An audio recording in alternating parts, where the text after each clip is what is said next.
Hello guys, നാളെ ബബ്ബബ്ബ OTT-യിൽ streaming ആരംഭിക്കുകയാണ്. അപ്പോൾ ചിത്രം ഇതുവരെ നേടിയ ബോക്സ് ഓഫീസ് കളക്ഷൻ റിപ്പോർട്ടാണ് നോക്കുന്നത്. ധനഞ്ജയ് ശങ്കറിന്റെ സംവിധാനത്തിൽ ദിലീപേട്ടൻ നായകനായും ലാലേട്ടൻ പ്രധാന വേഷത്തിലെത്തിയ ഒരു ചിത്രം ആദ്യ ദിവസം കേരളത്തിൽ നിന്നും 7 കോടിക്ക് മുകളിൽ നേടിയിരുന്നു.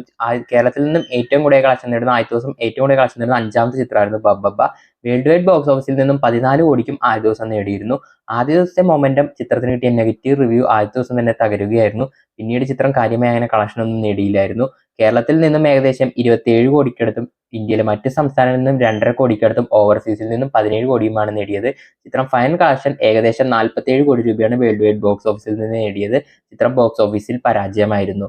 ചിത്രത്തിന്റെ പ്രൊഡ്യൂസർ പ്രൊമോ ഫിഗർ എന്ന് പറയുന്നത് 50 കോടിയാണ്. അപ്പോൾ ചിത്രം ബോക്സ് ഓഫീസിൽ നിന്ന് നേടിയത് 47 കോടി രൂപയോളമാണ്. ചിത്രം ബോക്സ് ഓഫീസിൽ പരാജയമായിരുന്നു. സ്ട്രീമിംഗ് നാളെ ആരംഭിക്കും.